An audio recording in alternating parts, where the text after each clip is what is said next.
Bah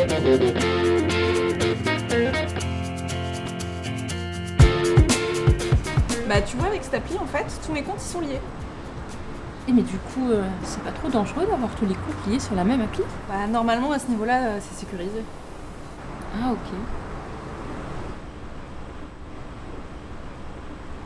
On parle de ville intelligente, de dématérialisation, de stockage de données. Mais qu'est-ce que c'est que ces données? Qui y a accès? Comment peut-on les gérer? Qui gère ces big data?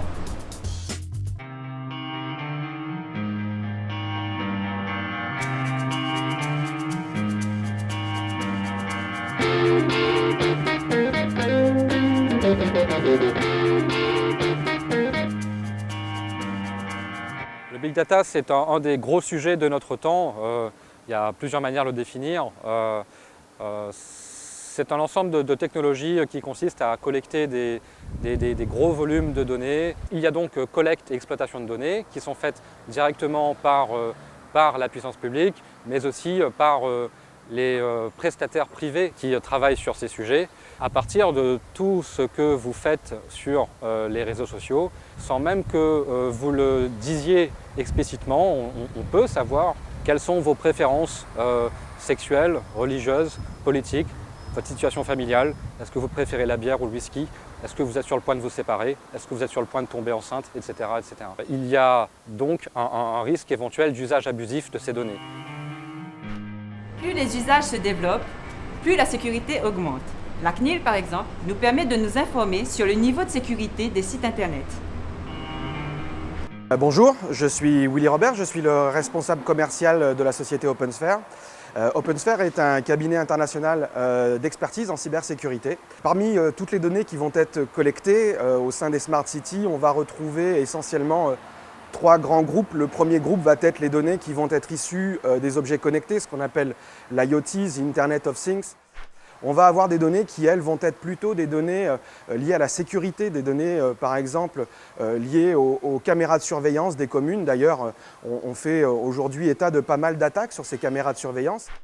Et puis on aura toutes les données qui viendront des utilisateurs. Ces données, elles viendront soit des plateformes collaboratives, soit des applications mobiles qui seront mises à leur disposition. Et il faudra bien entendu acquérir, j'allais dire, l'adhésion des utilisateurs, ce qu'on appelle chez nous la confiance numérique.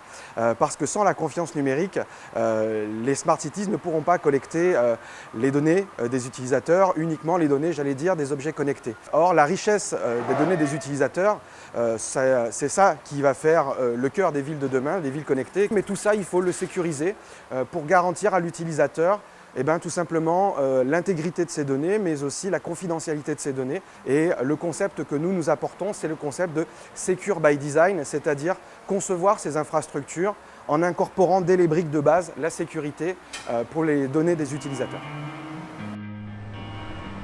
En exploitant ces données, on peut améliorer des choses dans la ville.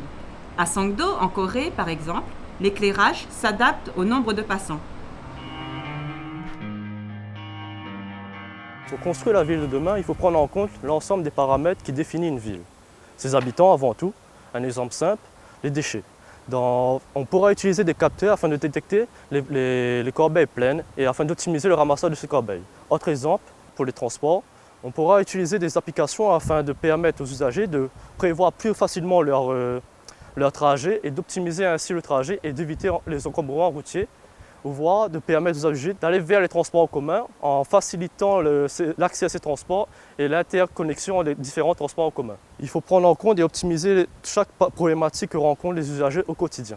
Pour ce qui est de l'eau et l'électricité, on pourra permettre à l'usager, aux habitants, de surveiller leur consommation d'eau et d'électricité chez eux pour pouvoir les optimiser et voir par exemple s'il y a une problématique de fuite, de détecter rapidement cette fuite et de pouvoir la gérer.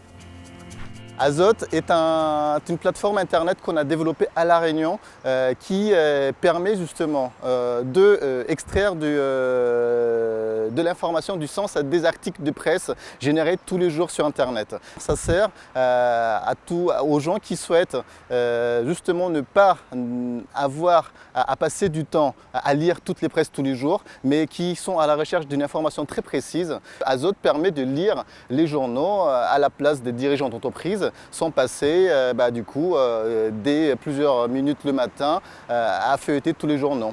Et ça permet du coup en conséquence de gagner beaucoup de temps. Vigilance, mais pas paranoïa. Le but, ce n'est pas de se méfier des nouvelles technologies, mais d'avoir une utilisation plus simple, plus intelligente, plus smart. Et après, chaque citoyen a également son rôle à jouer en protégeant sa vie privée numérique, en faisant attention à ce qu'il partage sur le net et les réseaux sociaux.